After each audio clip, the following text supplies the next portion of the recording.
the Sooners and the Horned Frogs here. Unusual to be in the 6th game of a tournament and the #1 seed has not played yet. First pitch, and we're underway. Nice to be in a dome here at Globe Life Field because outside, major thunderstorm warnings going on. We would not be playing, especially with the lightning that's in the area. Yeah, that does not look amazing out there. Yeah, it's not pretty. Brunson steps back in. The 1-1. Actually, it was 0-2. Hey, now. Comes out with the strikeout, and that's the way the ball game starts.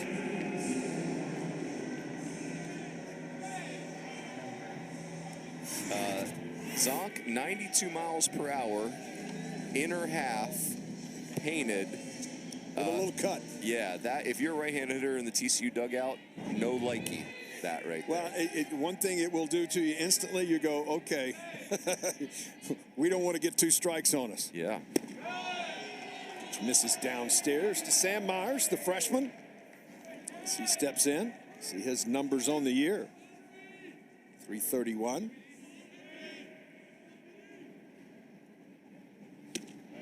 This is outside. Count evens. For Braden Davis, Zonk, I don't want to understate this. He was a closer in the WAC, and that's a good baseball league. But when you heard Skip Johnson say, hey, I think he can be our Friday night guy in the Big 12, you're kind of thinking, I'm sorry, what? But he's been up for it.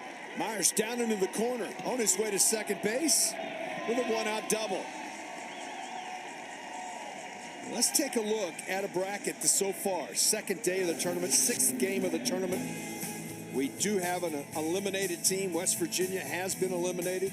Neither one of these teams, Oklahoma, this is their first game. TCU 1-0. The loser of this game will take on Kansas State in the morning at 9 a.m. And then later today, another elimination game. And then 2 teams. The #2 seed, Oklahoma State, has not. And then, by the way, let's mix that in there as well. Wow. A really good changeup. Yeah, and that to me is his 3rd pitch, but you're a starter guy, you got to have 2 pitches is usually not enough on Fridays in the Big 12. Back to back. Woo. How about the arm speed on that, Zonk? I mean, it's nasty. Yeah, absolutely fastball arm speed.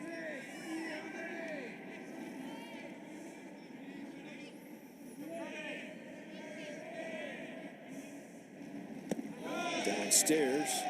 You don't see it 3 times in a row very often. Went right back to it, but in a great location.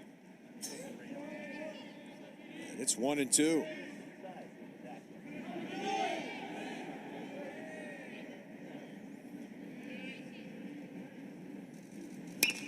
This ball hit well to left with some carry. What a play! Laid out to make an outstanding play is Pettis. Oh my word!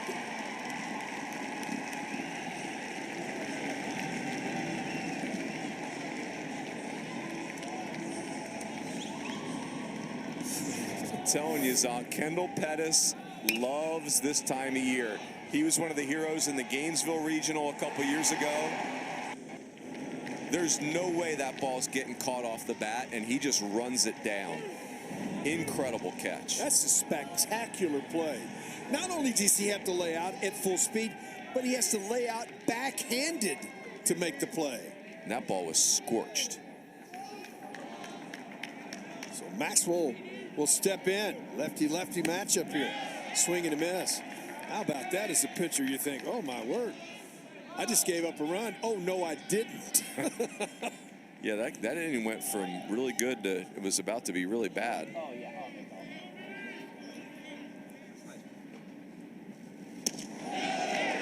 There's the slider. Yes, sir. 85. I mean, so far, Braden Davis, we've barely been here. He's gotten swing and miss with 3 different pitches already. The 0-2. This ball on the ground, right side. Snyder has it, races to the bag, and Brady Davis gets a great deep opportunity. And top of the order. I know every time you and I talk, we talk about the same guy, and we highlight him all the time when you have the Oklahoma Sooners, but you can't help but highlight him. Yeah, Spikerman, he's battled injury this year, but, you know, became famous on the 2022 team. He's starting in center field on a team that's playing in the College World Series Finals. Incredible athlete. He's not playing center field by accident. Switch hitter, and he can really run. And then on the other side of that, you got the pitcher of the year, newcomer of the year in the Big 12, and the big left-hander, and this is a horse. 6'6", 250-pound left-hander from Yukon, Oklahoma.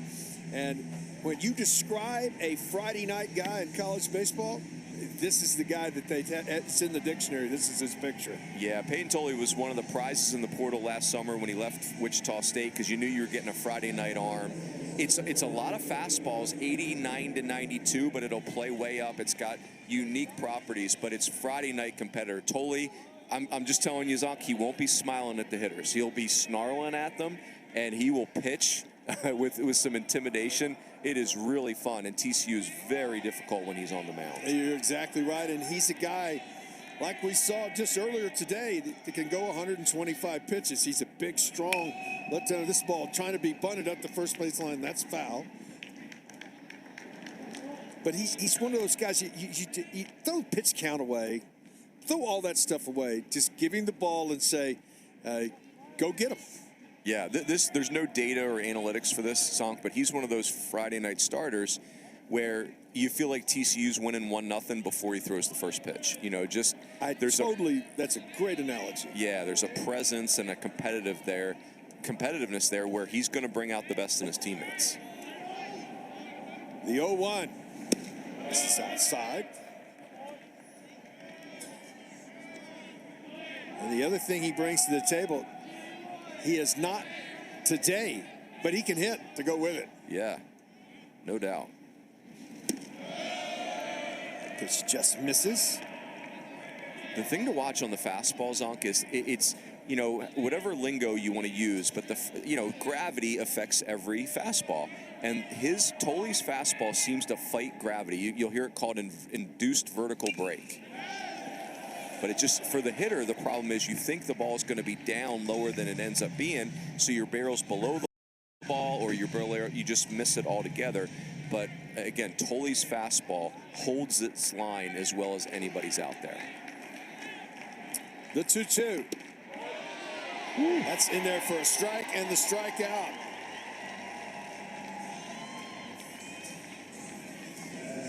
I think that your scouting report was so good when you talked about is he pitches off of his fastball. His fastball is his pitch. Mm-hmm. It is a very heavy fastball, and he's going to throw it two places. He's going to throw it at the bottom of the zone, at the top of the zone, where that carry can really play. Carmichael will step in. The DH roll. First pitch in there for a strike to Easton. Sophomore from Prosper in the Metroplex area here.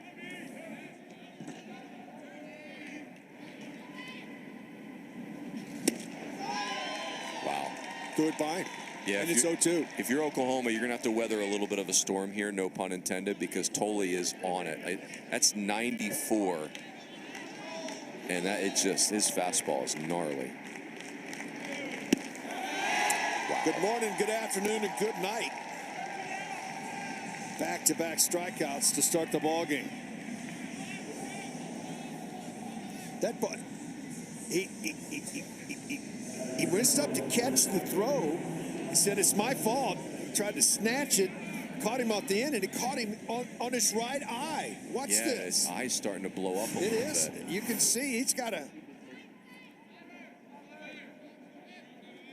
Oh, boy. I mean, oh, look at that lump. I mean, that left a mark, and a big mark. Yeah. Now, they're going to have to get that treated in between innings before that really blows up where he can't pitch, but goodness. And it's just one more time, and this is the ball being thrown around the infield, and he just reaches up, and he misses it. Goodness. I mean, that stuns him.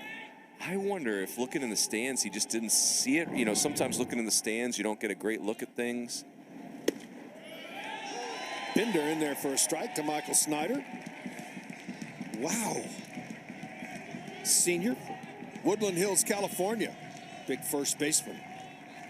And he has got, they're going to have to treat that. You're exactly right. The 1-2. We'll keep an eye on that. Ball foul back. Well, I guarantee he's not coming out of the game, folks. Yeah. Unless he just can't see home plate. The one thing is he's probably a little distracted right now because he can feel it. So I think once he gets in the dugout and they can treat it, at least, you know, you eliminate the mental distraction, because you're right, that is swelling up fast. This ball chopped on the ground.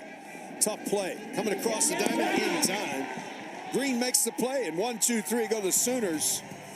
Here in the bottom of the first, we go to the second, and a 0-0. It is definitely bleeding. And I mean, that's a tough young man right there. All he did is come out, go right after him, and oh, by the way, retired all 3 batters he faced. Yeah, as long as he can see, that eye stays open enough that he can see Peyton Tolley staying in this game. But boy, what a freak incident. No question. Boyers will step in. Tries to push this ball foul. Goes foul. Meanwhile, Zonk, Braden Davis has 6 swing and miss, and he's just facing his first hitter in the second inning. You know, Boyers is switch hitter from the right side. You know, when you're in a game, there's so many little bitty incidental things that happen that you're not sure. And they're icing it up to make sure it doesn't swell where he can't use that eye. Wow.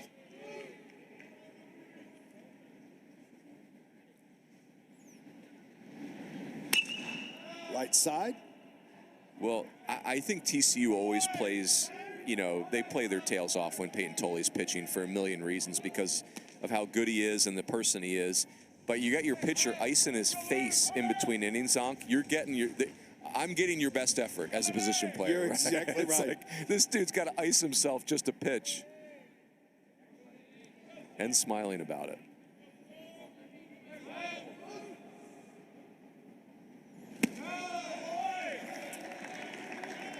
Change up, missed upstairs.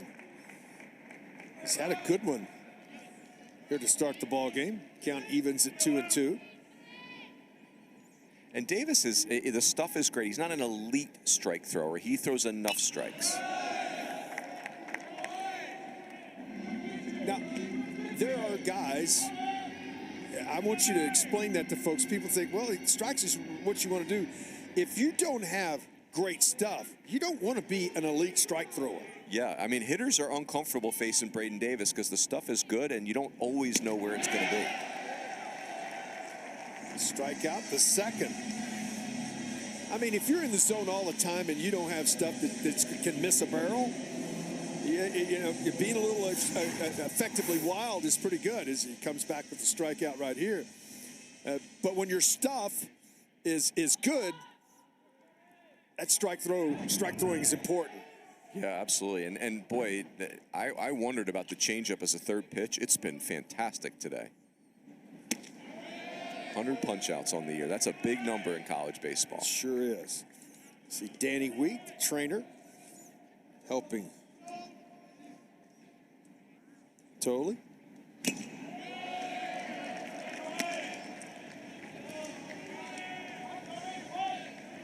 Quickly 0-2. Silva steps in, good player. Sophomore from San Antonio.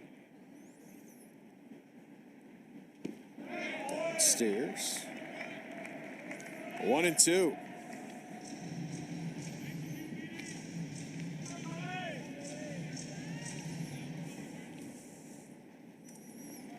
You can see both of these teams, really, too, with these two guys going, moving guys over, quickly knowing that 1 or 2 might be enough. Back to the mound. Fires to first. 4 in a row retired by the Sooner left-hander. It's so interesting to me, Zonk. You think about Braden Davis going from WAC closer to Big 12 Friday night starter, and that man right there has tutored so many great arms in pro baseball, college baseball, Skip Johnson. So I don't know why I would be surprised that Braden Davis has made a big jump, because Skip Johnson's as good as it gets. He has done an outstanding job every place he's been. As a head coach, as a pitching coach. Has Skip.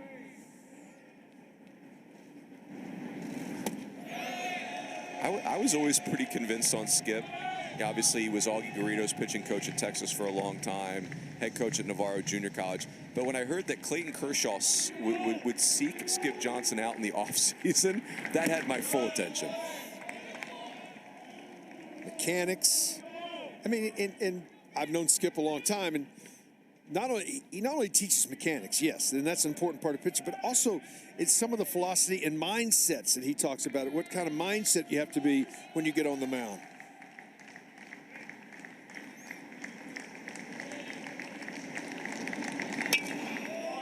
Popped up, back out of play. Yeah, Skip's a really good mix between understanding the mechanics of pitching and pitch mix. I mean, Braden Davis is a great example. When he was a reliever at Sam Houston, the changeup was a 17% pitch. That was his comfort zone. Now at Oklahoma, he's throwing his changeup 25% of the time, almost doubled the usage. Not sure where that pitch was. The entire Oklahoma team had their head down and was headed to the dugout. 30th pitch. Coming.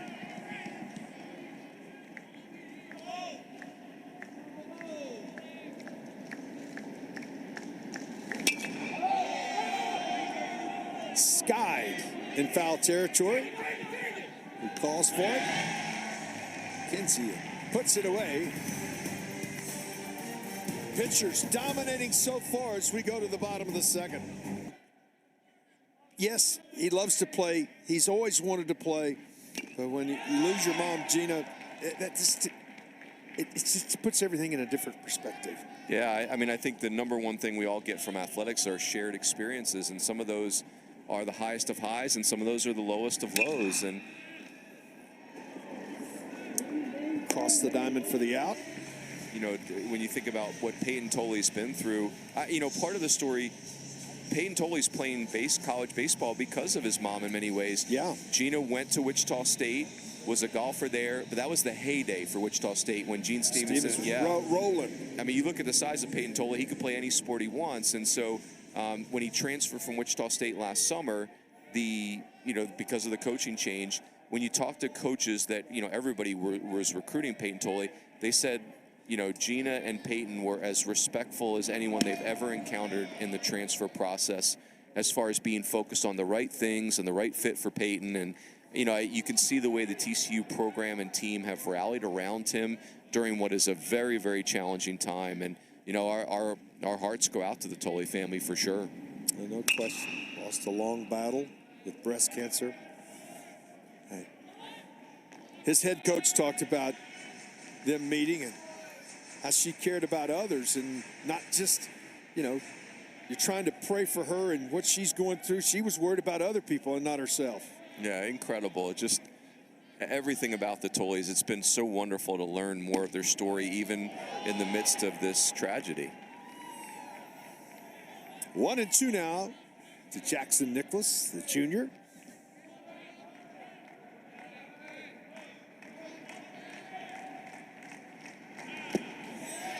Dynamite pitch there with the slider for the strikeout. Third of the game. Okay, can we be careful? Be careful right here, Zonk. That's right. He holds his hand up right there to be like, be careful.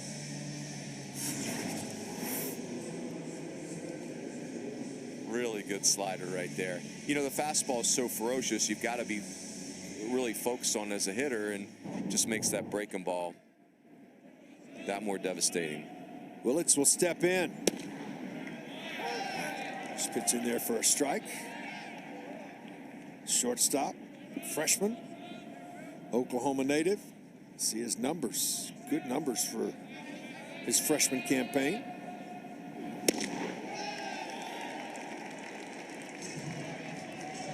Right now, this is great stuff.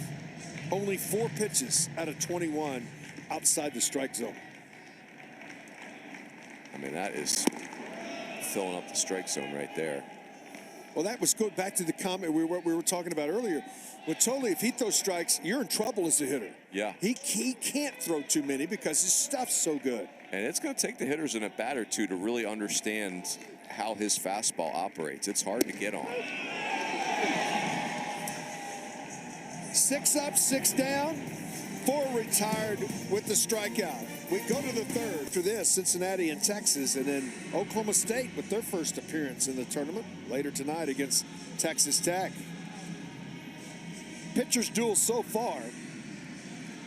Here as we go to the top of the third inning, Braden Davis has matched Peyton Toley.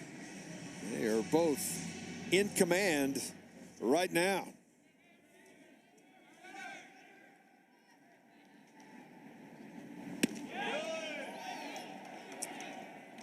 Pitch misses upstairs. Ryder Robinson steps back in, freshman.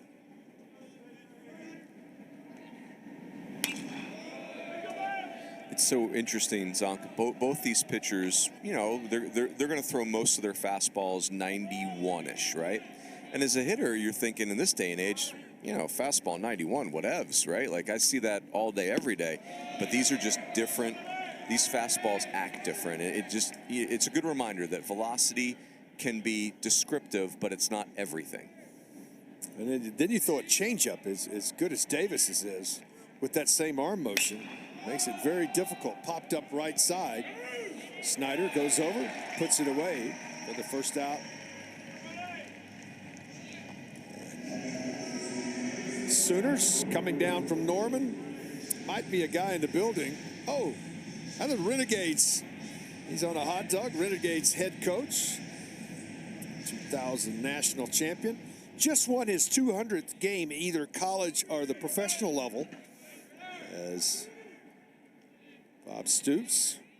I didn't realize he was coaching the Renegades, Zonk, because I have declared my loyalty to the Memphis Showboats. There you go. And go Boats. And so I might have rethunked that had I known that Coach Stoops was a big Bob Stoops fan. So I apologize in advance, Coach Stoops. Yeah, they play across the street at the Choctaw Stadium. Do they really? Yes. 0-2. Be a little tepid at playing football in there, wouldn't it? No, they reconfigured it and made it where it fits perfect, fits nice. Got it. Swing and a miss. And these guys are just cruising. Third strikeout. Hitters are behind today. It's all about pitching. Yeah, as a hitter, you're looking to eliminate pitches, and neither pitcher is allowing that to happen. And I think it starts because both of these guys have a fastball that they can pitch off of. Back to the top of the order here. Change up. When you pitch off the fastball, the changeup becomes that much better. Yeah. Boy, the TCU hitters are a little bit of a hot mess right now. Just misses the inside corner. Could have very easily been a strike. So what are you going to do if you're a TCU right-hander, right? The fastball's 90 plus in on your hands, which speeds you up, and then the changeup you're trying to stay back on. Well, I think the first approach is you cannot think pull at any moment. I'm not going to get out on any baseball. I got to think right center. I got to stay inside the ball. You're still going to get fooled some doing that, but at least it gives you a chance to hit the changeup. Yeah. And I think the other thing the mistake hitters make is they get overly focused on fastball in. At Davis's good fastball in, you're not doing anything with that. So you're going to have to hope that's not a strike. Yep. Popped up. Back behind home plate. Back out of play. But if you're looking fastball and you're thinking, I got to pull. And the instant you think you're going to pull, your front shoulder. Come on, coach. Yeah. You taught it. The first thing that's going to happen, my front side is going to open up. When my front side open up, where's my hands go? My hands come into my body. I'm spent as a hitter. Yeah, changeup's going to dominate you at that point. This ball hit pretty well to left. Going back is Pettis. At the wall. Another nice play by Pettis. to secure the out. We go to the bottom of the third in a good one here. No host for sure. I think they can play their way into, in this tournament, maybe a overall national seed. Yep. Yeah, I think for TCU, the only ding on your resume is you finished the regular season 14 and 16 in the Big 12, which, you know, like under 500 in conference teams. We could have 5 of them from the SEC get in this year, and they weren't even 14 and 16. They were 13 and 17. So, but it's, you know, it's not a warm and fuzzy feeling when you were under 500 in your league. Yep. The good news for TCU is the rest of their metrics, their RPI is very strong. They've, you know, 13 and 0 to start the season. They've got a lot of good bullet points there. You know, for Oklahoma, you won one of the major conferences in college baseball by 3 games, 23 and 7 in the Big 12. To me, if your metrics are even close to the top 8, then you should be a national seed where you're hosting 2 rounds of the tournament. And Oklahoma is that. You know, their RPI is 15-ish, and to me, that's close enough. Pitch misses outside. Yeah, if they snuck into won the league by a game or rain out, because sometimes that happens and it's a percentage thing, that's one thing. They went into the final weekend, nobody could catch them. Yeah, they housed the league. 3-0 in there for a strike.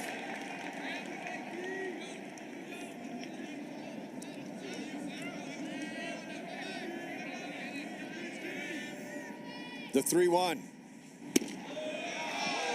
Right at the bottom of the zone. Pettis thought it was a ball. Pitched his bat away. Yeah, and that's the induced vertical break, if you will, the IVB of Toley's fastball. It starts at the bottom of the zone and it never goes below. It just holds its line. A pitch outside, and it is a leadoff walk and the first base runner of the ball game. Let's take a look at the resume put together by Skip Johnson and this Oklahoma Sooner Ball Club. Yeah, I mean, again, 23 and 7 to me is the initial point. Strength of schedule overall 7th in the country. Their KPI is 11th, RPI 15th. So I get it. Like, RPI of 15 is not in the top 8, but all those other factors mixed in. We can't just only use one. Butler will step in. Scott, junior catcher. Johns Creek, Georgia native. See the numbers on the year. Lefty-lefty matchup here.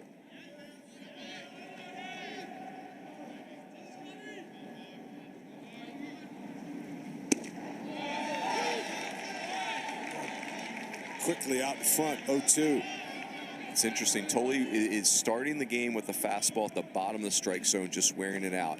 And as Oklahoma adjusts that pitch, I think his next move will be he'll go right to the top of the strike zone where there's a lot of swing and miss. There you go. That one right there.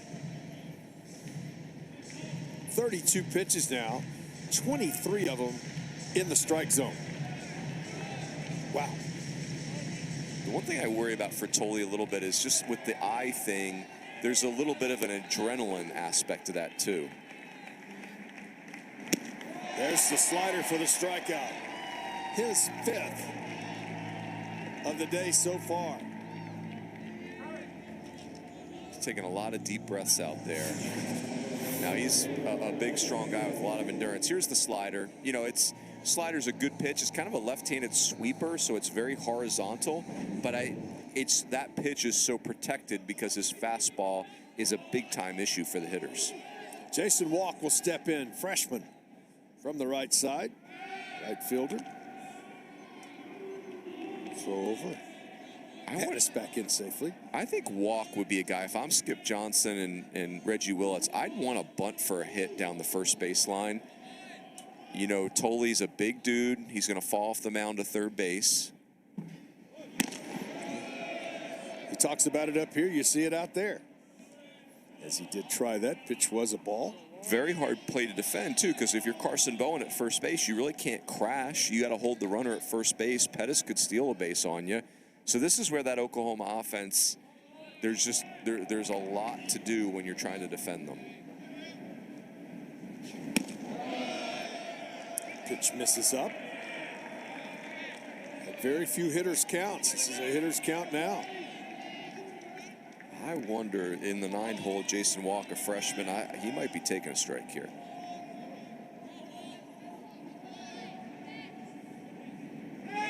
Runner goes, pitches in for a strike, throw to second, not in time, and Pettis has stole his 10th base and 13 tries. I mean, this is just, it's a 2-on-1 with the Oklahoma offense. You've got walk, and you're worried about the bunt, and then Pettis just takes off first movement, steal versus a left-handed pitcher. Next thing you know, you got that precious 90 feet that gets a runner in scoring position. Pitch was a strike, so 2-1 now to Walk.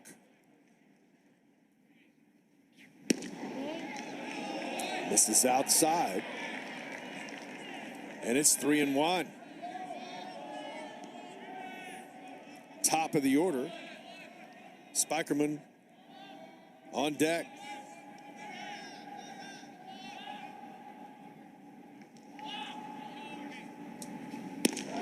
Ball 4.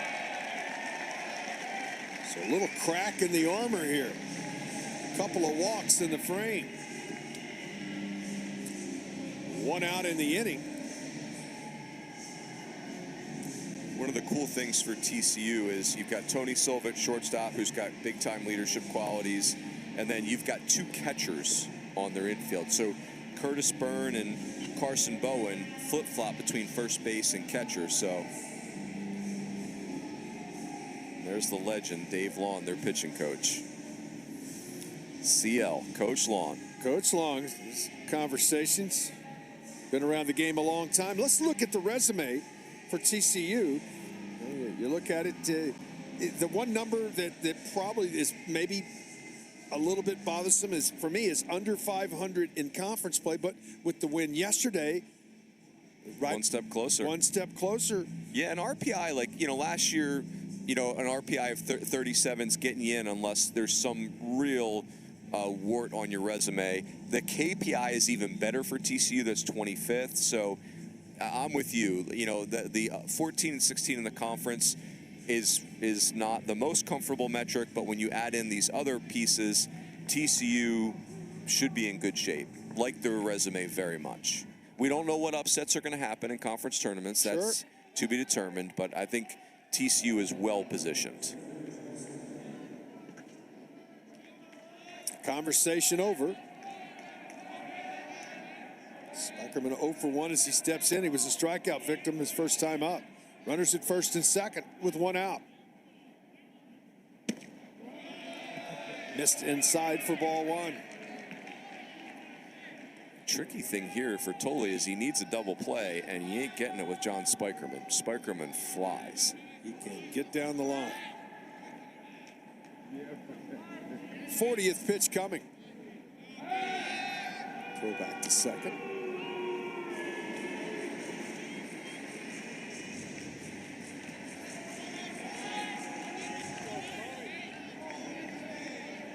Now set to go. This ball on the ground, could be 2. Wow, you just don't see that very often. 6-4-3 and a beauty to get out of the frame. We've collected 18 outs and we've given up 1 hit collectively. And the ice packs are in play. Yeah, ice packs on the top of your cheek where you didn't put a glove on a ball thrown around the infield after a strikeout. I got to tell you, it almost feels like a self-inflicted wound. Yeah. I am excited to hear the story. Like, could he not see into the stands because the ball was coming from third base? I have seen pitchers that are so, I have played with pitchers that are so intensely focused that sometimes you had to get their attention to throw them a ball back after it goes around the horn or after an inning is thrown down to second. The ball comes to you. I played a little lot at third base, a little and a lot at all levels, and sometimes you had to get their attention. Hey, yeah, here's the ball. Yeah. Poor Brody Green at third base. He's going to have PTSD. If I'm Brody Green from now on, I'm just going to be taking we throw it around. I take the ball. Give me your glove. I'm putting it in your glove. We're not playing catch with pitchers anymore. Myers steps in, doubled his first time up.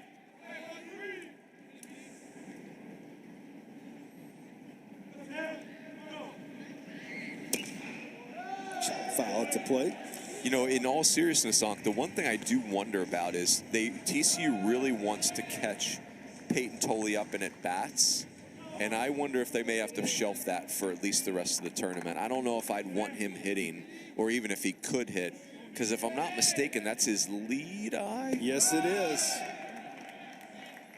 Yes, it is. He's a left-handed hitter. So the more I think about it, there's really no way he's hitting the rest of the tournament. I wouldn't think so anyway.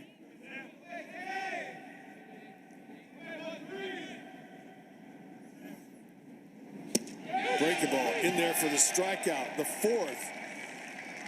The reason he's got ice on it, if you're just tuning in, the reason he's got ice on that top part of his eye socket is right here. He just reached up and he missed it. And that ball stung him. I think the verb is he got doinked, Zonk. Is that the official term? Yeah, I would say. That's awesome. Now we can laugh because it's not our eye that's all blown up and hurt. That's exactly right.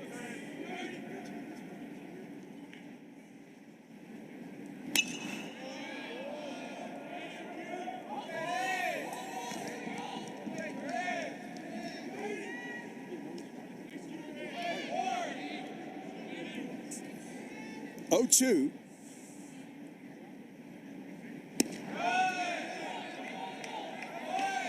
I tell you, saw it all the time when I played, and I know you did as a player and as a coach too, Mike. Guys respond. Braden Davis is a good pitcher by himself, but then when you know that you're drawing a guy on the other side that's not going to give up much, your game goes up a notch or two as well. Yep, no room for error, obviously, for both these guys. It's been eventful for Peyton Tolley today. Out behind short, back. Willits puts it away for the second out of the inning. This is remarkable how much of the changeup is a real factor for Braden Davis.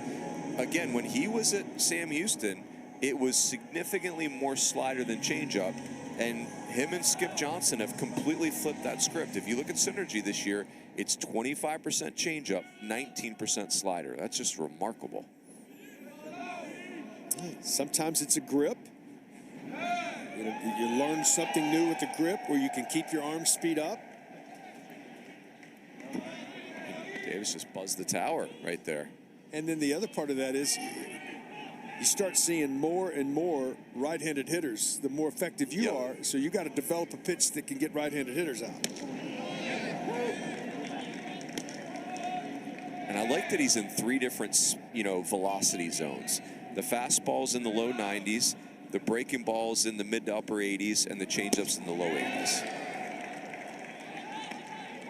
He has that pitch still in his arsenal when he needs it, that slider. Maxwell steps back in. Swing and a miss in the dirt. 5th strikeout. That ball gets away down into the corner. A bad throw and a break for the Horned Frogs. The strikeout, the 5th for Davis. The wild pitch, E2. Will put Maxwell in scoring position here. Boy, that's unusual. Scott Mudler has won the catching position at OU because of his defense. Easton Carmichael is one of their best hitters at second. DHs can also catch, but Mudler is in there to enhance the defense. So uncharacteristic right there. It cost your starting pitcher more pitches now at 58. Should have been out of this frame as Boyer steps in. Big pitch, swing and a miss. Is there any worse feeling in baseball, Zonk, than your team still on the field because of you? Yeah, that's right. It's the guilt is overwhelming. And there's not a person in this ballpark more than Mudler that wants an out right now. That's right. He will be as pumped up as Peyton Tolley was on that double play if they get out of here. Correct. 0-2. Missed outside. 1-2.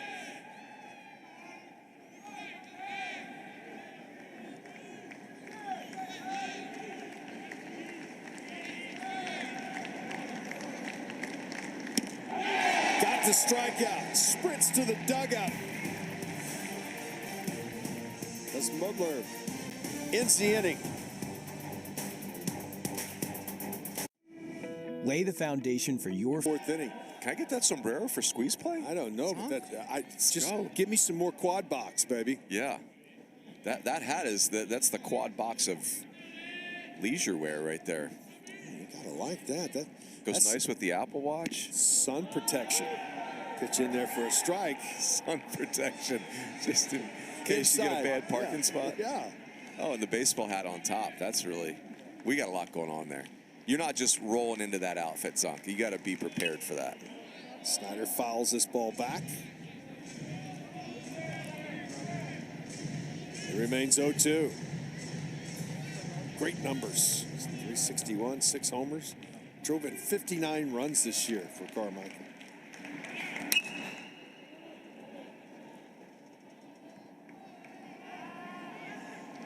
Into center.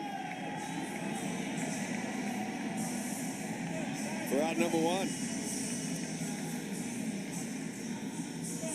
This is one of those games, Zonk, where I'm sure you've played in a million of them, where the pitchers are just elite. And so each offense is going to get 1 or 2 or 3 chances to do something, and that's about it. And sometimes you get the feeling in those games, Mike, take that one step further. If you don't get it done when you have that chance, as Oklahoma did in the bottom of the third, the guy on the mound gets better. Yeah. Yeah, you can back him into a corner once, but probably not twice. Snyder will step in this time. Grounded to third his first time up. Downstairs. Speaking of portal gets, Snyder's one of those. You know, I think the underclassmen transfer in the portal is a very risky player. They're not fully formed. Maybe they just had one good year. But these grad transfers, and Michael Snyder's that. He's a SoCal kid. Went to University of Washington, had a great career there, was in a regional with them actually in Stillwater last year. Boy, he has been, and Randy Mazey talked to us about it in the morning game.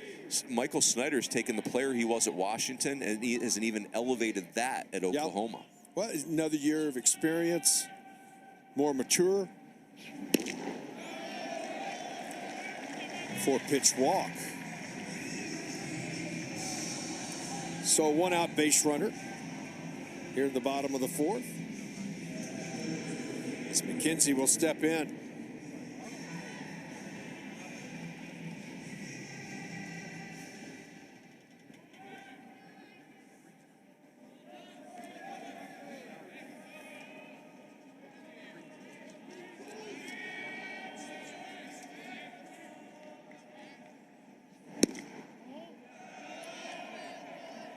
Misses outside for ball 1.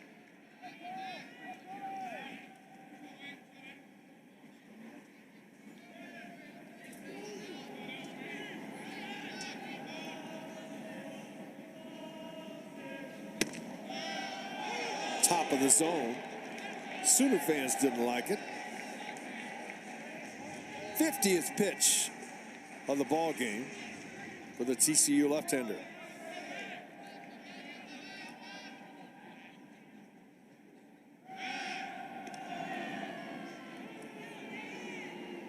Snyder back safely. He's 13 of 14, so he will run as well for the Sooners.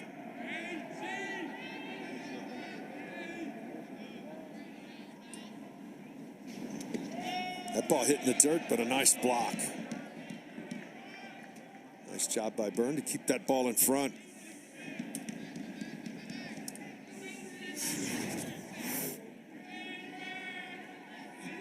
Spiked this one.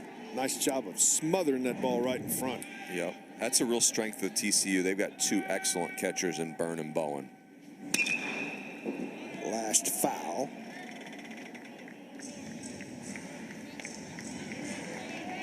Count evens.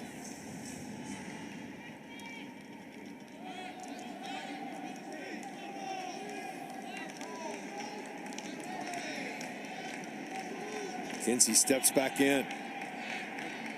Snyder with a big lead, not moving. Foul back. We'll do it again.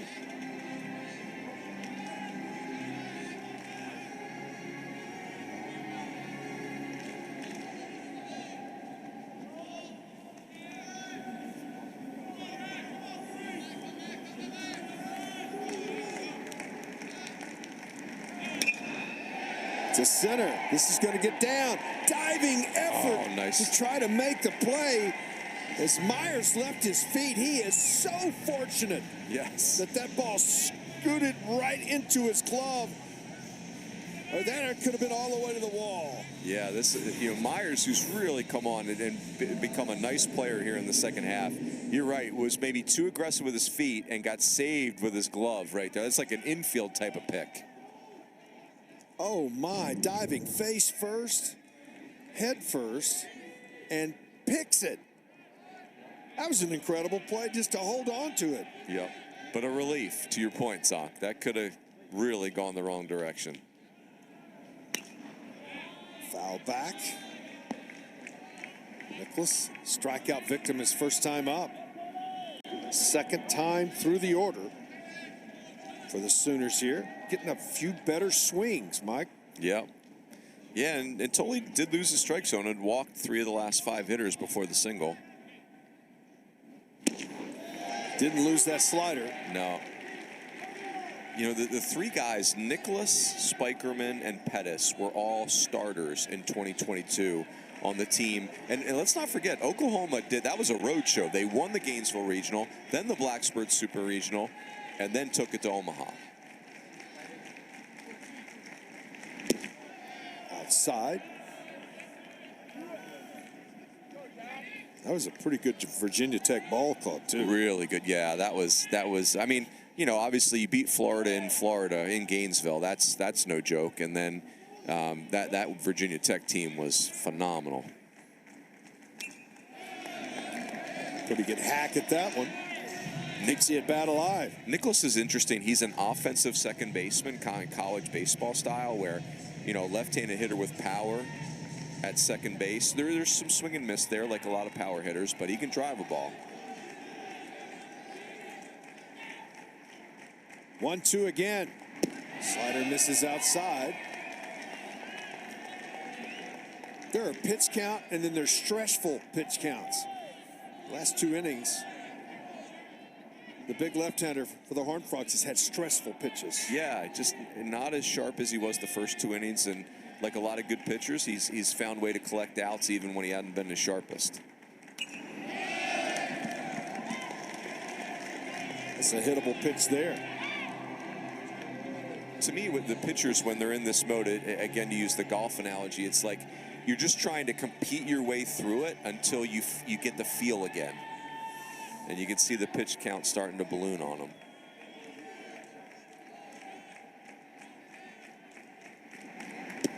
Slider misses. Full count here. Big deep breath, 8th pitch of the at-bat coming. Yeah, pitch of the game right here.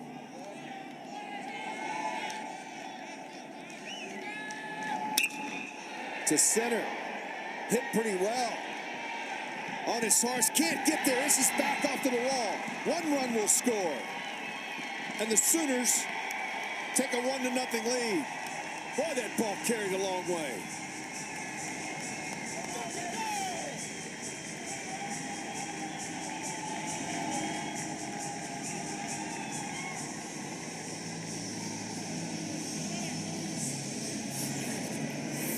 Jackson Nicholas puts a charge in this, Runes. Yeah, fastball, and ended up being center cut. And, I mean, this is very close to him running this right out of the yard in center field.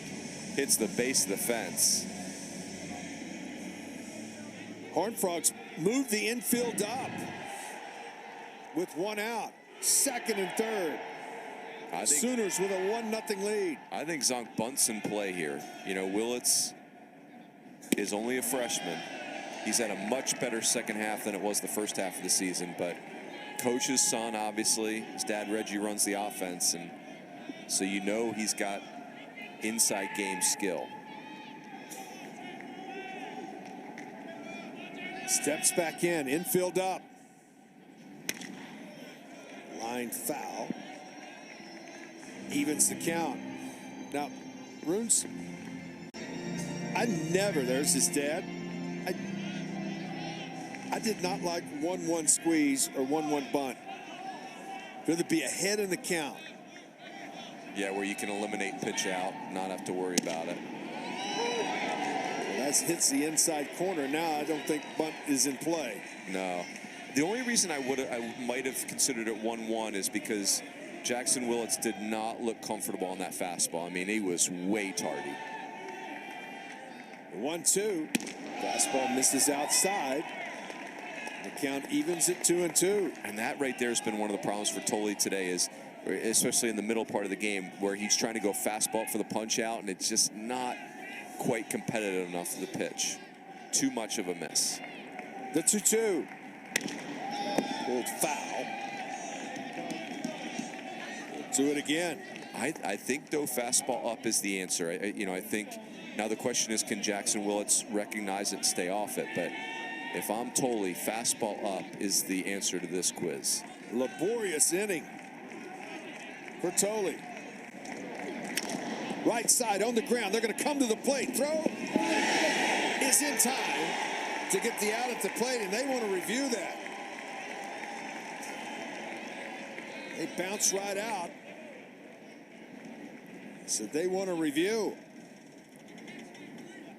I am interested to see this. I'll tell you, it's a nice catch by Carson Bowen, but he does not give his fellow catcher Curtis Byrne a very good feed. You'd prefer this ball hits Byrne in the chest, and if you have to miss anywhere, miss on the third base side. First chance to see it. Comes up, sort of double clutches. I tell you what, from that view there, we get a chance to look back. I think the left hand gets in there. Before the tag. It is. Big momentum changer. I don't, yeah, you can see Carson Bowen mad at himself right there. No one appreciates a better feed than Carson Bowen on that one, having been on the receiving end of a million of those. Again, he feels safe, Zonk, but I don't know if that replay you could overturn a call on the field. Was there enough information to overcall the call on the field? And in fairness, I mean, Chris Koski is right way there, closer than any other person. Here comes the call. Is out at the plate. So it goes 3-2 on the putout.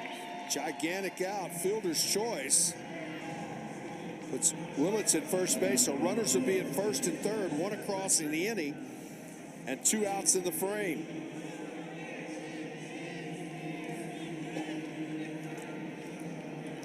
I just don't think there was enough video evidence to overturn the call. Yep.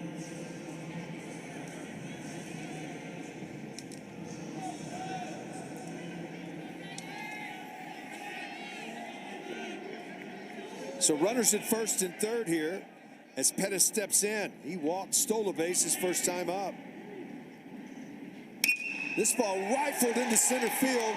2-0 Sooner. Willits on his way to third.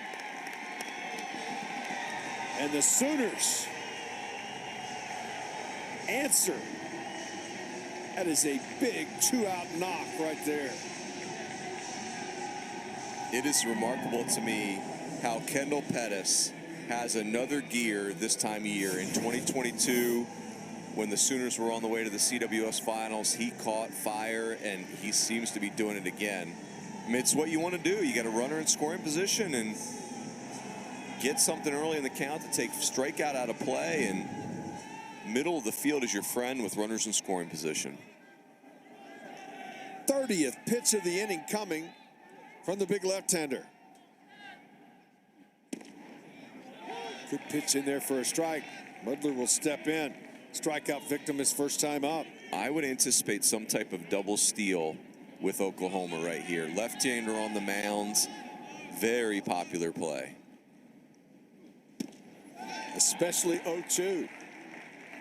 And if you're TCU, 2 outs, 2 strikes, Mudler looks lost against Tolley. Do not take the cheese on any type of base running shenanigans. I would just let Pettis go to second base and be done with it. The 0-2. Foul tipped into the glove, and that ends the inning. 6 strikeout. We will visit with head coach, but it shouldn't have got away. One of those type of things. Yeah, they did a good job. Putting good swings on some centered baseballs, and Peyton just fell behind in a couple of bats, and I mean that's what Oklahoma's done really all year. I think they hit 325 in conference play, and I think 315 overall. So it's a very long lineup. It's a very deep lineup, and when's the last time you've seen 4 switch hitters in one 9-man lineup, Runes? Crazy. Hey, first of all, Los, I appreciate the scene from Rocky in your dugout with Tolley, with the ice pack and the. We were saying if that doesn't close his eye, there's no way he's coming out of the game. Yeah. And sure enough, he pitches through it. He's just got a little mouse under his eye. We got what is it? Mickey? Wasn't that the trainer Mickey, in Rocky? yeah. We got our version of Mickey with Danny Wheat in the dugout, so he'll be fine. It just makes him look even tougher. What do you all have to do offensively to get to Davis? Man, he's been pretty good. I mean, the change up to the righties like that, and we're not picking up. It's the one that it's kind of just a straight change from the side. That's what it looks like. I don't know what it looks like on TV, but it's coming out of the same window and kind of the same trajectory as his fastball, and we are obviously not picking it up. We got to be able to stay late and not get worried about getting jammed, because right now, being ahead of the changeup and being late on the fastball is not a good combination. Hey, Los, offensively for you all, having not seen you in a couple months, it looks like the freshmen Brunson and Myers are starting to grow into the players they're going to become, and Maxwell's the healthiest he's been. Has that been a key for your offense? It has been. I mean, I think the big thing is we just have to collectively, figure out, grind it out. It hasn't been the most sexiest offense all year. But for me, just as long as we end up with more runs than they do, I think the big thing we're missing the extra base hit, which makes it really difficult, because you need 3 or 4 hits in an inning to get some runs. But it starts with our outfielders. Those guys have been the most consistent on our team offensively. With Boyers in stretches, and then Brunson and Myers and Maxwell, and so we just got to try and piece this thing together, get on base, maybe take a walk, maybe jump ship, get into the left field seats. But really, I mean, Braden Davis is who he was all year, and he's been, really good today. He's probably going to go with the old 3-2 changeup if I was a betting man. Well, there you go. Well, let's look at it here before we let you go. Let's find out if you won your bet. Well, he went to a heater. I think Silva was thinking the same dang thing, so yeah. we're 0 for 2 in that bet. Me and Silva. Coach, thanks for taking the time. We'll get you back to work. You bet. Go Frogs.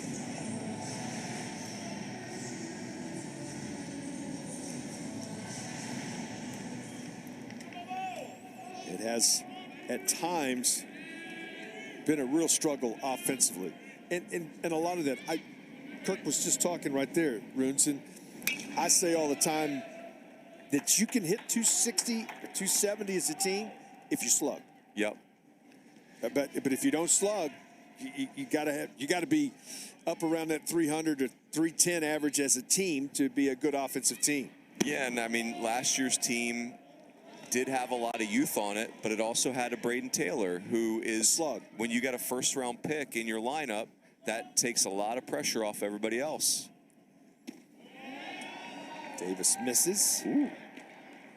I don't know where that pitch was, but I think he fooled Chris Koski on that pitch. 2-1 to Bowen as he steps back in.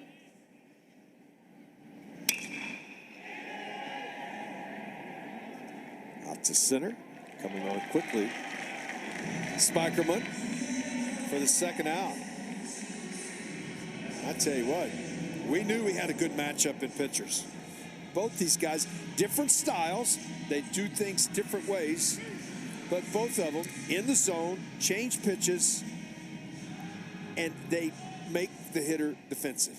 Yeah, I mean, Braden Davis is up to 20 swing and misses, and you give Skip Johnson, a kid with the talent and the aptitude of Braden Davis, and, you know, basically Skip Johnson's getting to play a video game today. It's like he wants fastball in, he gets fastball in. He wants change up any count, he gets it. So the combination of Braden Davis's aptitude and talent and Skip Johnson's acumen, it's, I mean, lights out.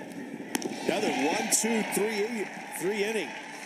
Halfway home, 4.5 of the books. We will visit with the head coach of the job. Yeah, you know, Zonk, I mean, it's all about timing, trying to disrupt their timing. This guy's really good, too, though. It's all about disrupting timing. It's an imperfect game, as you know, and whoever makes a mistake, unfortunately, the other team wins. Hey, Skip, so let's stay on Braden Davis for a second. So, you know, he's a closer in the WAC at Sam Houston. WAC's a good baseball league, but he's the closer, you know, and he does well. And then he's your guy's Friday night guy, and I'm thinking, man, that's a big jump from closer in the WAC to Friday night guy in the Big 12. And he's been awesome, and just the usage of his changeup. But what is it about Braden Davis that has allowed him, you know, you guys working together for him to make a jump like that? I think it's more of him getting used to it and he's really competitive and he's really athletic. And so I think that's the biggest thing, just trying to get him used to doing that. And the work in between the two starts, you know, from 1 week to 1 week, he does a really good job and it's gotten better over the year.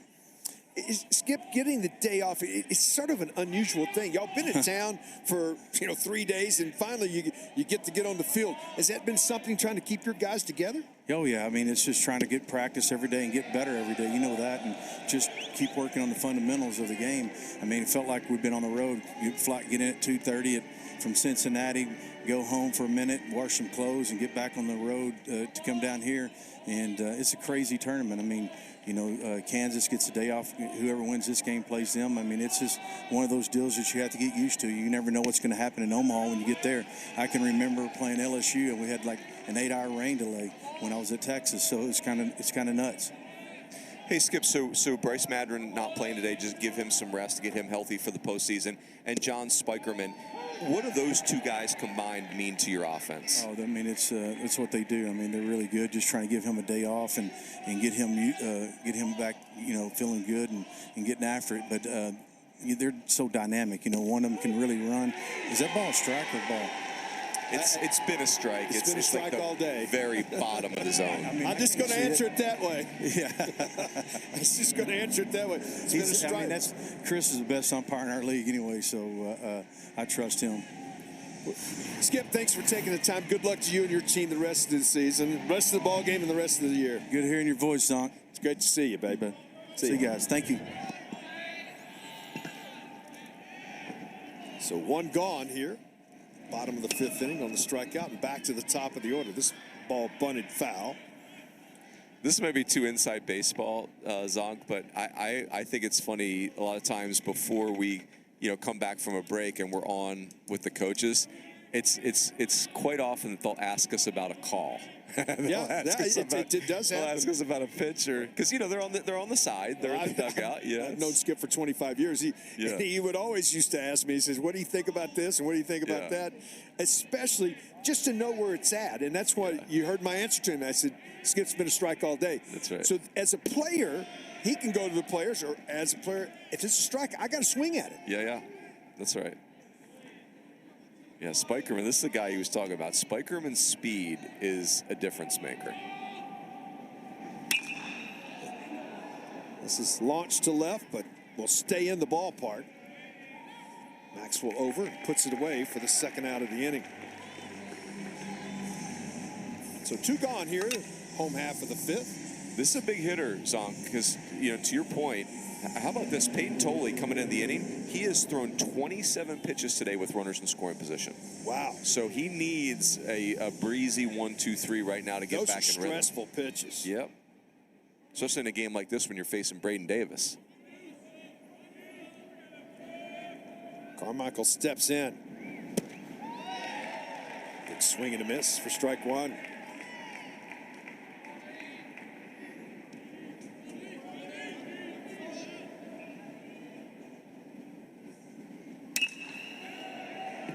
Ball rifled to left field.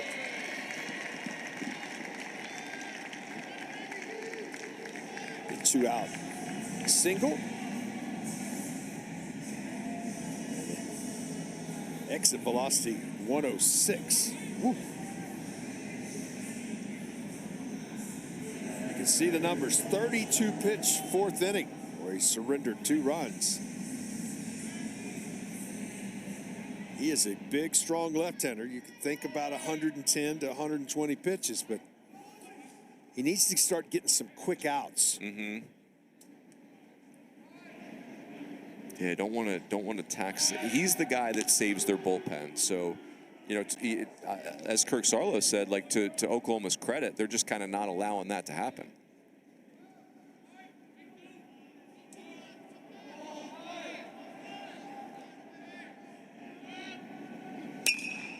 Popped up right side. It'll make its way into the stands.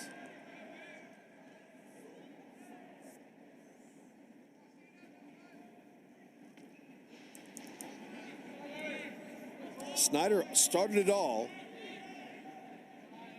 in that 4th inning. 0 for 1, walked and scored a run.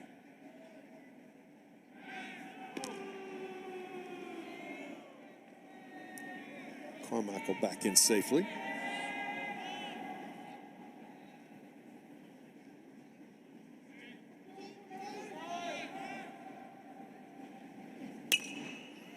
Good hack at that. And he's down 0-2. You can see that look. Hitters know. They'll give you that little deal like, oh, I had one right there. Didn't get it done.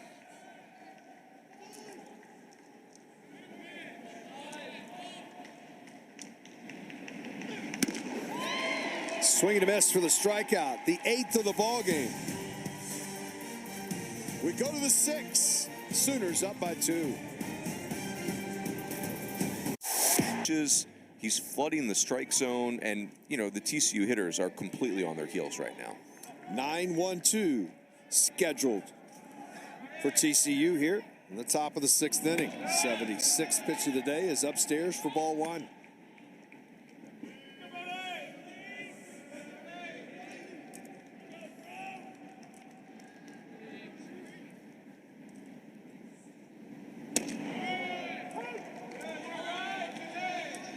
Count evens at 1-1.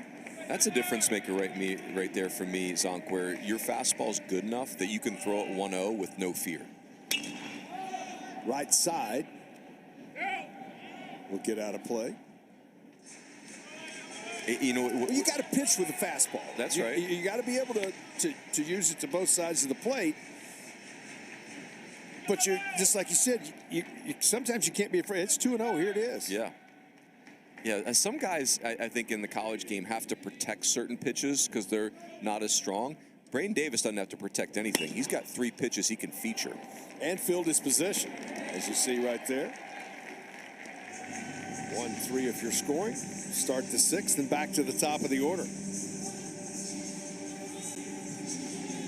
And this is just the classic. The TCU hitters are chasing Braden Davis around. Like, they're chasing the changeup, then they're chasing the fastball, then there's the slider, and their patience is wearing thin because he's getting outs on a regular basis. 80th pitch coming from the Sooner left-hander. Foul back. What Skip Johnson said, and you just alluded to him fielding his position, that's the part that I didn't really get to see when he was at Sam Houston. Is this kid's a phenomenal athlete. I mean, Braden Davis is a really athletic guy on the mound. Downstairs, count evens, 1-1. Brunson 0 for 2.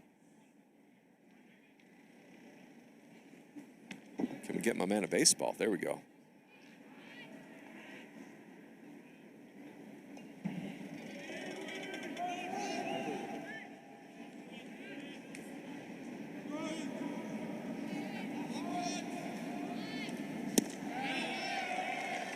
One pitch, dynamite changeup, had him out in front. It's like watching a 10-year big leaguer pitch right now, Zonk. I mean, just any pitch, any time, super easy. Ball hit crisply on the ground to second. Up with his Nichols. Fires to first. 2 outs here in the 6th. And the thing, too, is Oklahoma loves this kind of party. You know, like where they can play team offense and small ball and just like one run here, one run there. I think Oklahoma can play the slug game if they have to, but this is the type of game they prefer. Myers will step in. Doubled. And is struck out. 1 for 2. The only hit. Off at the end of the bat, out toward right. Here comes Walk, laying out. Can't come up with it. And this is going to allow Mowers into second base with his second double of the ball game. Walk tried to lay his body out and get to it. Well, between Pettis, Spikerman, and Walk, the Oklahoma outfield is as good as anybody. They cover a ton of real estate. And for Myers, it's just perfect placement of that fly ball. Heck of an effort by Walk. I mean, it's 3+ center fielders in your outfield. Not just 3 center fielders, 3 good ones. Well, Pettis made the play of the tournament earlier in the first inning. On the man that's at the plate right now. 0 for 2. He can't believe he's 0 for 2 after that diving catch him down the left field line. Cued off the end of the bat, right out in front of the plate. Goes to first, and that ends the inning. Go to the bottom of the 6th. Sooners up by 2. I'm telling you, 86 pitches. You know he's just going to keep coming at you. Bottom of the 6th inning. He'll face 4, 5, and 6. Trailing here 2-0.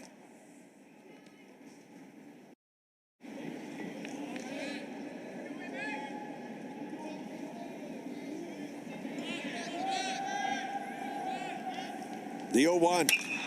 This ball hit pretty well to left with some carry. Looking up. Get out of town! McKenzie. Solo homer. 3-0 Sooners.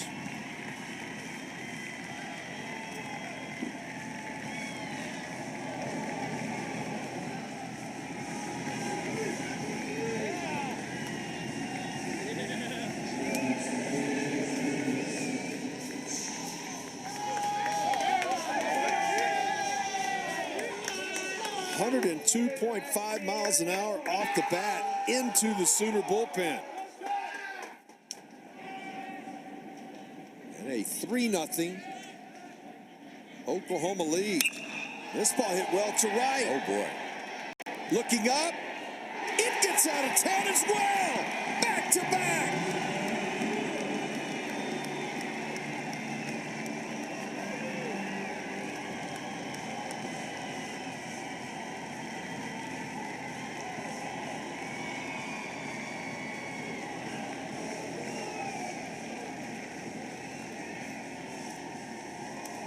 Activity starting in the TCU bullpen.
and then turn it over from there.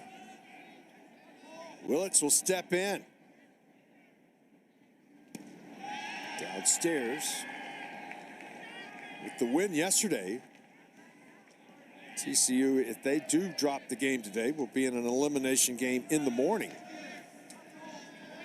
against Kansas State. We won a ball game earlier today, if you're just tuning in, against West Virginia.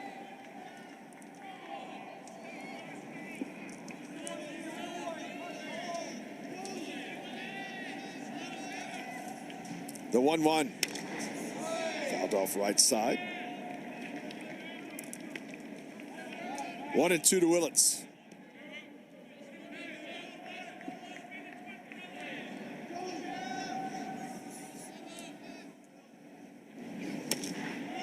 Chopped at the plate. We'll do it again.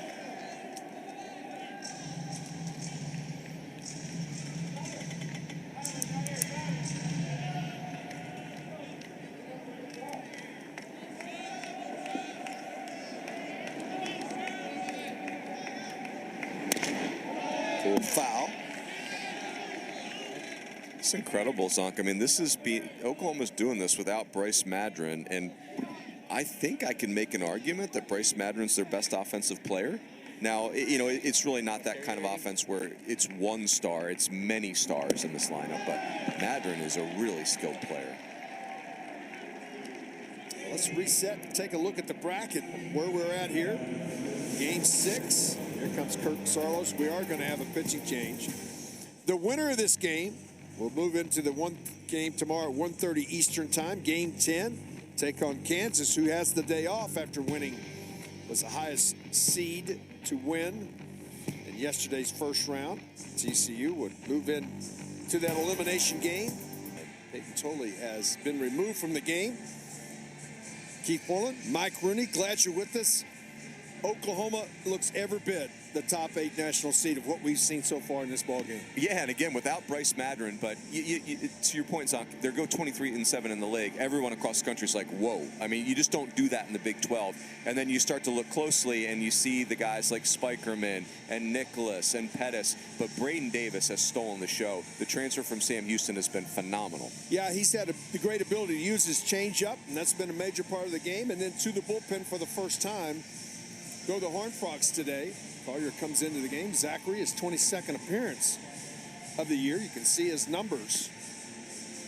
He's been a guy that's been used often, and he can get extended 33 and 2/3 innings of work for the big right-hander.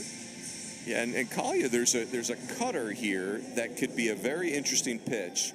And he certainly, that you can see the arm strength there. He's a big physical guy, throws hard, but the cut fastball, I'd be very interested to see what that pitch looks like in this outing. Pettis steps in. Has not been retired. Walked, stole a base, and singled. So 1 for 1 as he steps in.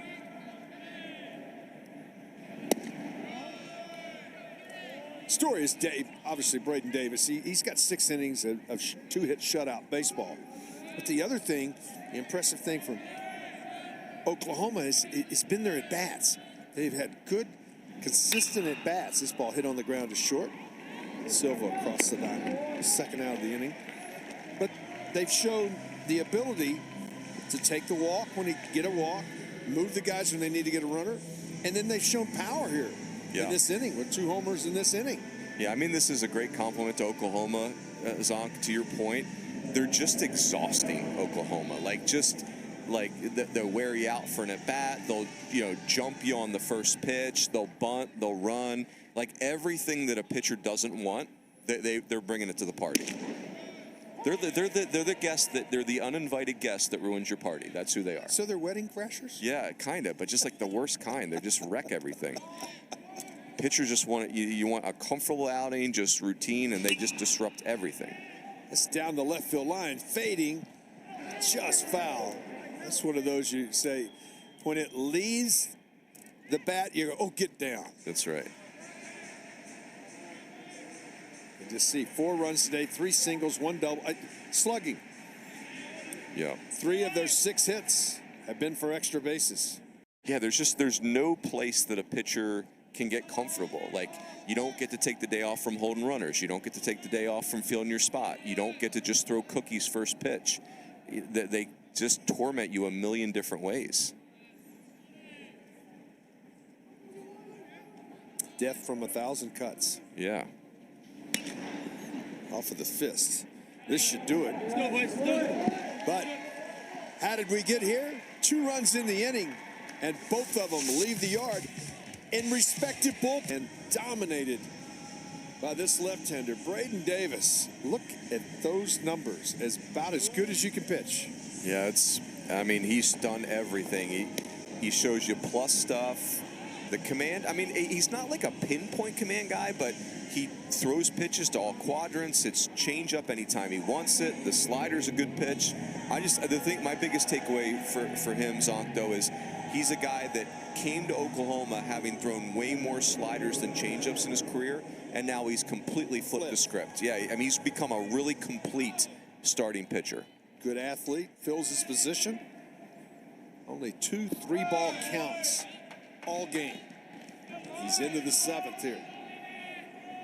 His 88th pitch coming to Logan Maxwell as he steps back in. This ball chopped on the ground. Nice play going backing up, racing to the bag. Is Snyder for the first out. Just even how fast Braden Davis covered first here, Zonk. It was like, Maxwell's a really good athlete, and Davis is going to beat him to the bag if Snyder wants it. Watch Davis get off the mound. Are you kidding me? No offense to our pitching friends, Zonk, but that is moving for a pitcher. Jack Arthur will be the pinch hitter as he comes on here. Arthur is a junior outfielder for the pinch hitter, redshirt sophomore, as he steps in for Boyers.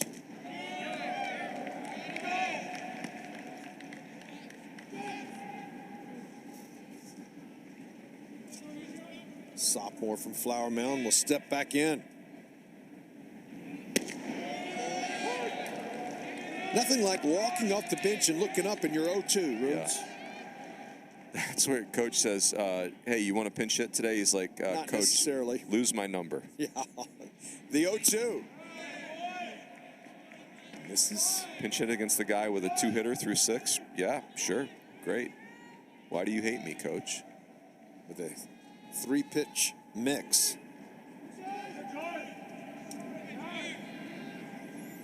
The 1-2. Fouled right side. Back out of play.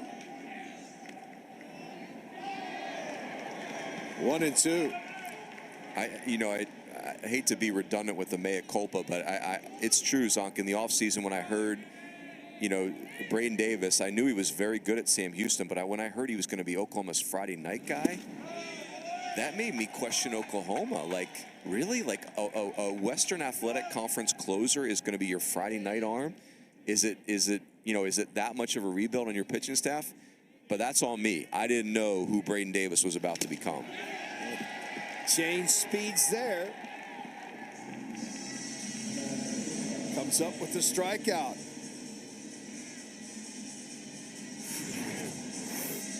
That is the 8th of the ball game. That is just a dynamite pitch. Yep. The arm speed on his changeup is so remarkable. It absolutely looks like a fastball action. Right side, Silva steps in. And a 1-2-3 quick inning. 7th inning stretch time here. 4-0 Sooners. It's Friday and then the championship on Saturday. As we go to the home half of the 7th. And it will be 9-1-2 due for the Sooners. How about going the other way? Just take a look at the Sooners. First of all, Big 12 champions, Runes, by 3 games. Let's start with that. And then everything else looks like to me a national seed. Yeah, so when you went 23-7 in the Big 12 and won it by 3 games, you have to have something disastrous to not be a top 8 seed. And I get it, like top 8 seed, like that's a high bar to clear. There's a lot of competition. But the RPI, Oklahoma, and certainly, you know, there's a lot of eyes on them today. You're seeing them without Bryce Madron, who's one of their best players. You see Oklahoma with Braden Davis on the mound. This is exactly what a top 8 national seed looks like. Good start here. Back to the top of the order, the switch hitter, Spikerman. Steps in from the left side. And that's the other part right now for Oklahoma. You've got Walk on first base. You've got Spikerman up top of the order. I mean, you know, Reggie Willis can do anything he wants to do here. He can bunt. He can run. He can let him hit. Straight steal, you name it. I mean, there's just, they can do whatever. You know, it's really, they're an offense for all occasions. There's Reggie Willis.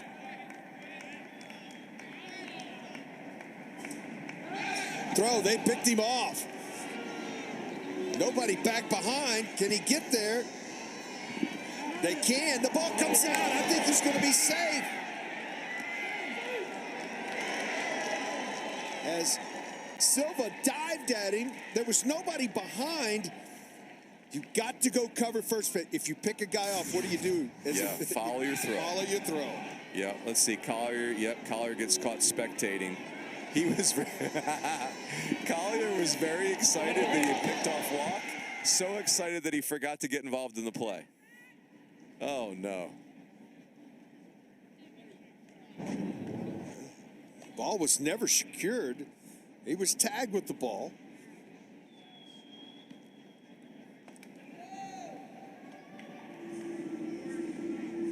Silva had to dive.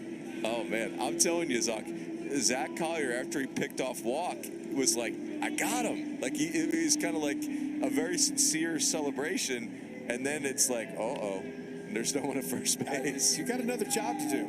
Yeah. They're going to review this.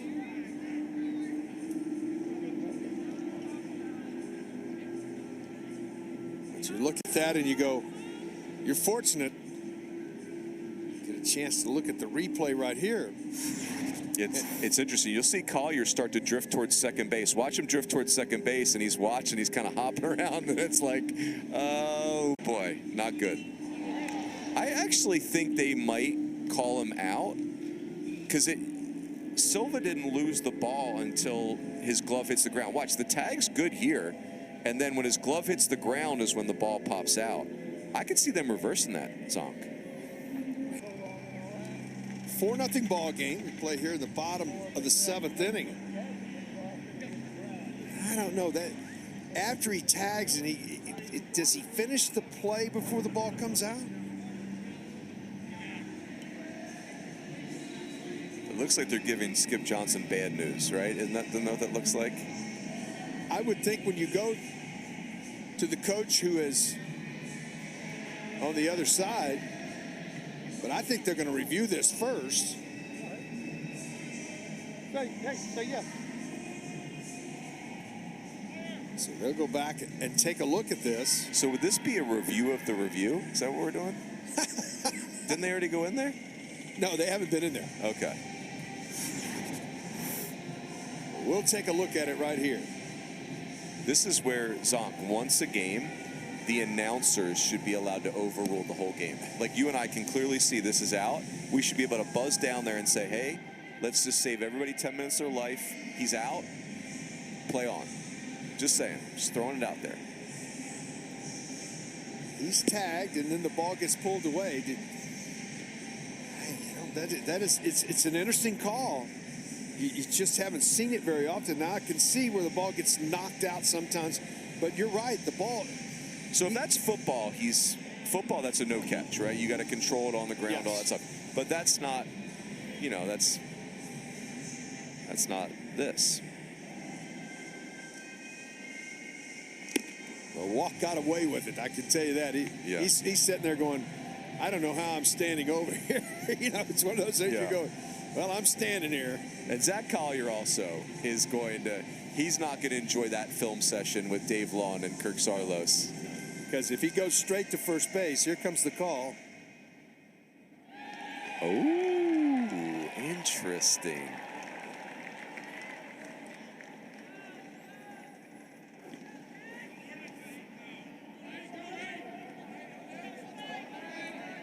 So 0-2. Spikerman will step back in, the switch hitter from the left side. Pitch out, not going anywhere. Yeah, the difficult thing is you don't want to give anybody extra outs, but you certainly don't want to give the top of this Oklahoma order extra outs. With a base runner. The 1-2. Walk with a lead, throw over, back in safely. I mean, they just put so much pressure on you. Yeah, if you have deficiencies in your game, like don't hold runners well, don't field your spot well, can't command multiple pitches early in the count, you could have a long day against Oklahoma. Reaches out, slaps it the other way. It's going to fade foul. Count remains 1-2. And, you know, that's been the moniker, Zonk, is chaos, right? That's what they call the offense, and you get the OU in there together, and it's very clever. I would say, though, all kidding aside, that OU's offense under Reggie Willits, who, by the way, his previous job was in the big leagues running the base running for the New York Yankees. So if you're wondering the national allure of Oklahoma University, so they're not just like their track team, though. Like, it's not out of control running. I think Oklahoma is the perfect example of how the threat of run, the threat of the bunting game is as effective as the actual act itself. Yeah, and then taking first and third, but doing things, the little things where it forces you defensively, that a bobble's going to cost you a bag. Yeah, if you're an outfielder, you better you better get the ball into the infield quickly. That was close.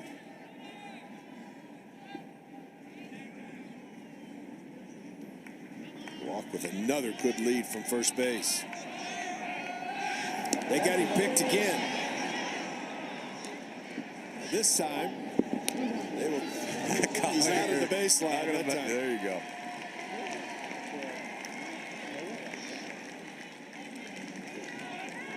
I think that was a repeat performance, wasn't it? Take two. The coach in me feels really good about that. That reminds me of practice on where you mess something up. It's like, all right, everyone back to your spots. We're going to do it again. Zach Collier, good on you. Well done. Followed his throw that time. Sure did. Out of the baseline. Nobody feels better about that out than Zach Collier. No question. He earned it twice. We're just 15 minutes of life that you can't get back. That's right. That's right. This ball on the ground, right side. Goes to first. Des Robinson. And the second out of the inning. So 2 gone here. As Carmichael will come to the plate.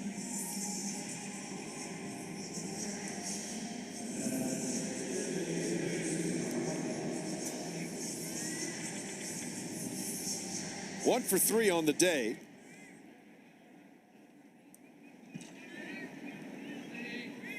As Easton steps in. Well to center with some carry. Going back as Myers puts it away. We'll go to the 8th. 4-0 Sooners. My favorite part, folks, of squeeze play is the quad box. That's right. This ball ripped down the line. Bowen on his way to second. So some slugging. A base runner into scoring position. Have not seen that very often in this ball game. Well, it's a smart play by Carson Bowen because, again, 11 hitters Braden Davis has had 0-2. So, you know he's throwing strikes. 12 hitters he's had 0-2. So he's throwing strikes, so you might as well try to get something accomplished early in the at-bat. Robinson will step in. He is 0-2 in the ball game. Bullpen active for the Sooners. Davis continues to fill up the strike zone. Lefty and a righty throwing.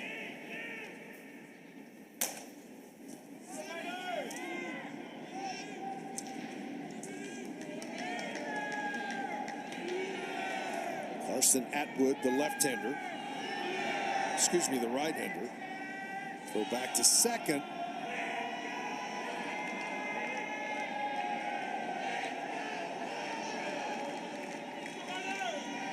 He threw the receiver open right there, Zonk. Do you see that? Just throw it to an area and let the receiver run into it. Really, it's like quarterback athlete. And sometimes you got to have touch, and he had touch. Yeah. I mean, you put too much on that ball gets in the center. Yeah. Yeah. Dylan Gabriel on the leg. Braden Davis behind center. Let's go. I think Gabriel's on to Oregon, if I'm not mistaken. Oregon, that's right. Sorry, I can't. Not good on my. Need a quarterback wristband to keep track of the quarterback transfers.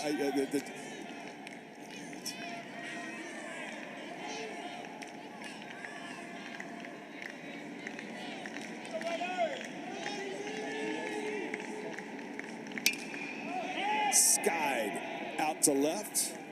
Pettis has a beat on it. Puts it away for out number one.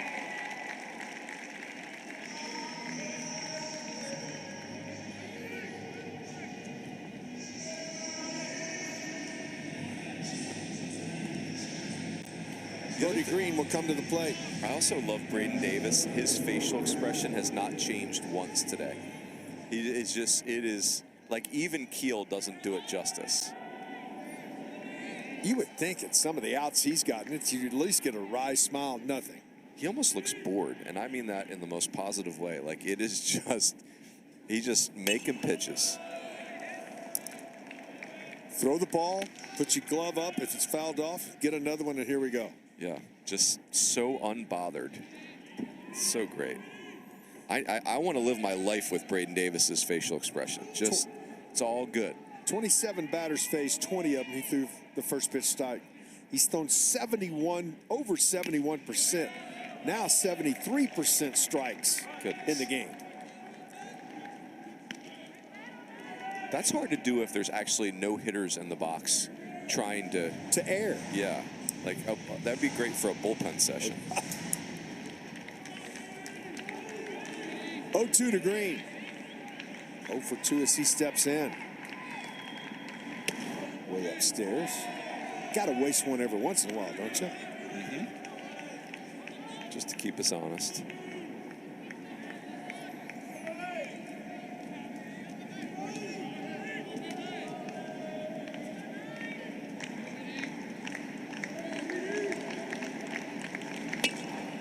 Off of the end of the bat, humpback liner Snyder has it. And 2 gone. You look at the Horned Frogs, I think their resume is good enough. They've won a game here. They get an opportunity to play again tomorrow. Can improve those numbers. It wasn't the season they wanted. They started 2-7 in the first 3 conference series and really did an outstanding job coming back from that. And have been playing better ball after April 15th. Yeah, it's been a roller coaster ride for TCU. I mean, you're top 5 in the country early on. You're 13-0. At the end of the day, though, the only thing you didn't love about their resume was being 14-16 in regular season play in the Big 12. But like you said, Zonk, they go 1-1 here. That KPI, which is a new metric for baseball this year, 25, out of 300 teams. That's a really good number. Popped up, right side. We go to the bottom of the 8th. Sooners cruising 4-0. 19th appearance, Santa Barbara, California. Chase Hoover. See his numbers on the year. As he comes on here, you need to throw a 0 up here. Horned Frogs are down to 3 outs offensively. And outside of Chase Hoover's ERA, you love all those other numbers. Way more strikeouts than innings pitched. The walks are reasonable. Maybe a few more hits than you'd like, but Well, any of those guys that pitch short end of games on the backside, if you have 2 bad innings, that can run up that ERA. Heck yeah.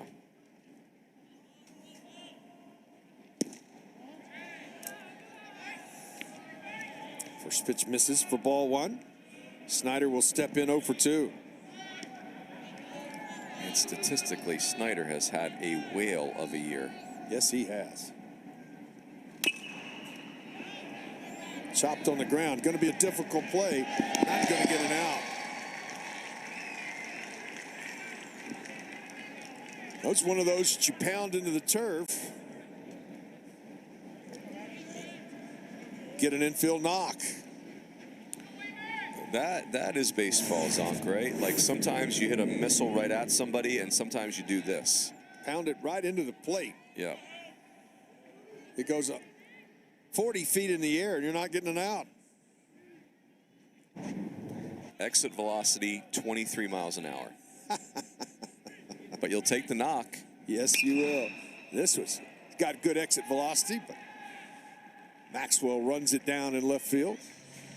Yeah, Anthony. See, it's a perfect example. That's right. One guy hits it right on the button, has 100-mile-an-hour exit velocity. The other one pounds it off the plate and That's right. Gets to beat it at first base. Anthony McKenzie's like, you're joking, right? Yeah. I hit the ball 94, you hit the ball 14 miles an hour, and you get the knock.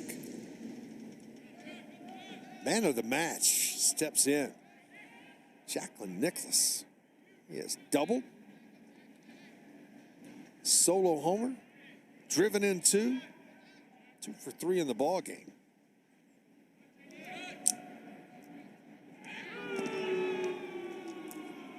Throw over. That's what's fun about Oklahoma. I mean, it's plenty of power. They have 63 home runs. They have a bunch of doubles. I mean, Michael Slender's got 22 doubles alone, 57 hit by pitch, 87 stolen bases. They actually don't bunt as much as you think. It's only 18 sack bunts. I'll tell you the one thing for Oklahoma that you'd love to see continue to clean itself up down the stretch is they're only fielding 970. To me, when you get to Omaha, you're often looking at, yeah, it's a lot of teams field 980 or so. You don't have to be that, but it feels like Oklahoma should play good defense. Like, it's a really athletic group.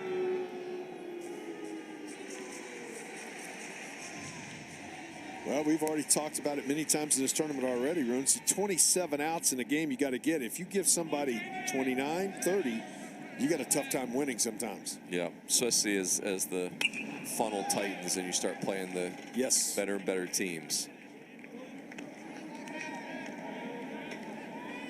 0-2. I'm in no way worried about Oklahoma's outfield defense. You know, whether it's Bryce Madron out there when he gets healthy, I mean, they can really run them down in the outfield.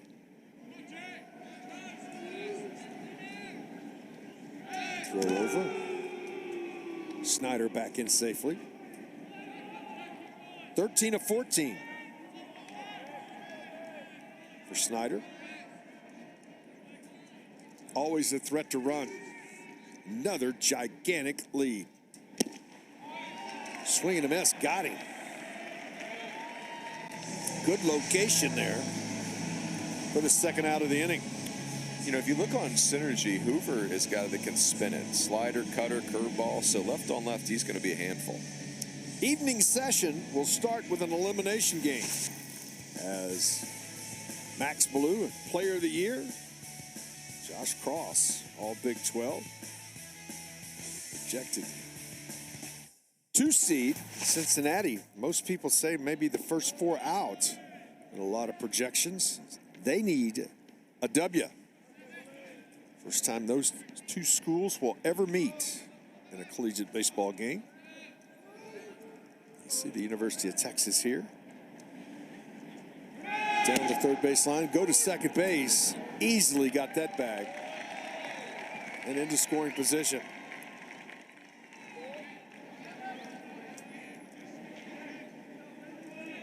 They just keep pressing the envelope. Yeah. That's Michael Snyder, who's 6'4", 6'5", 200-plus pounds, with his 14th stolen base of the season. That's a big man for 14 steals. 1-1 on Willits. Good changeup, had him out in front, and this 1-2. Peeking ahead, top of the ninth. Horned Frogs will have the 2, 3, and 4 spots, I believe. They will. Swing and a miss for the strikeout that ends the inning.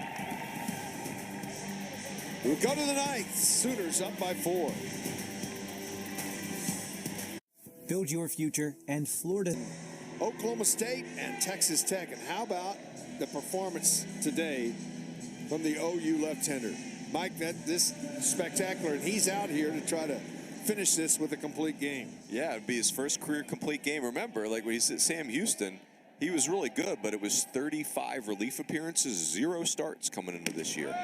First pitch in there for a strike. Myers will step in. He has doubled twice. He's had a good ball game. 2 of the 3 hits. Tries to bunt his way on. Fouls it off, and it's quickly 0-2. Sam Myers has been impressive. When I saw TCU in February, he had not solidified himself as an everyday player yet. But you could see not only is he an everyday player for TCU now, like he's a guy you can lock in the lineup for a couple of years. See the numbers on the year. And the 0-2 just misses. Davis thought he had a strike. That's the first time I've seen him make any real. He's had great mound presses too. So he thought he had the strikeout right there.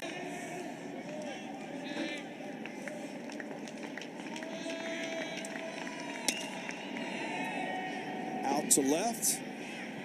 How about that? Whoa. Listen, I can't get it, you take it. And Spikerman finds a way to catch that baseball.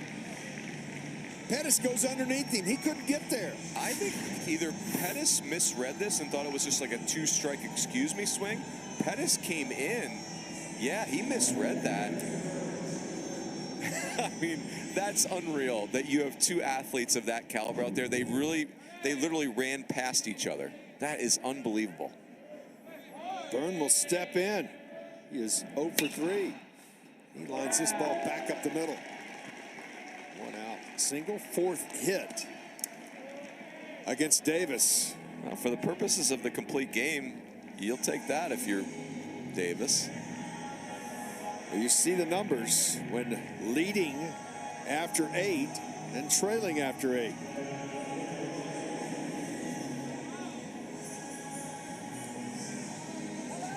So Maxwell will step in.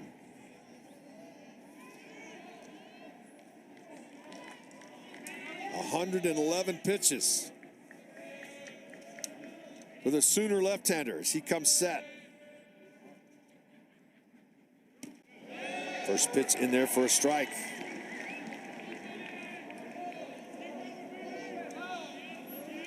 Maxwell steps back in.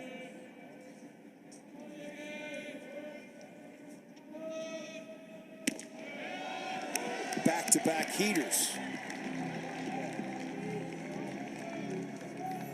113 pitches is a career high for Braden Davis.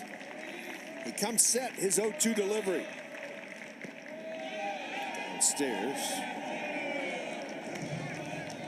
1-2.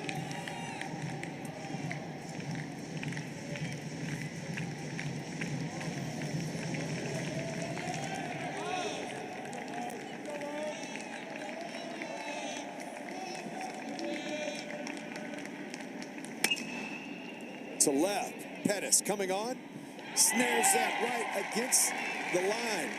That was well defended, but how about the alignment to be in the right spot there to make that play?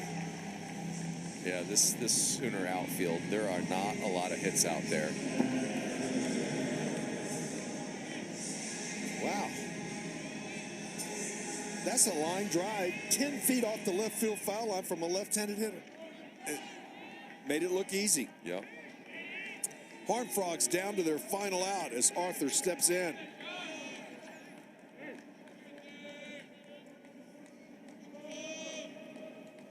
Out in front of a changeup for strike 1.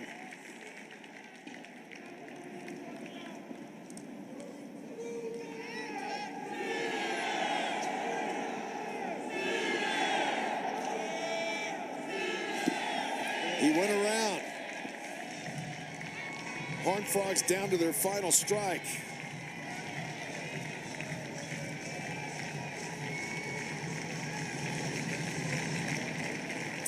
Sooner fans on their feet here. Braden Davis trying to finish what he started. Downstairs. 1-2.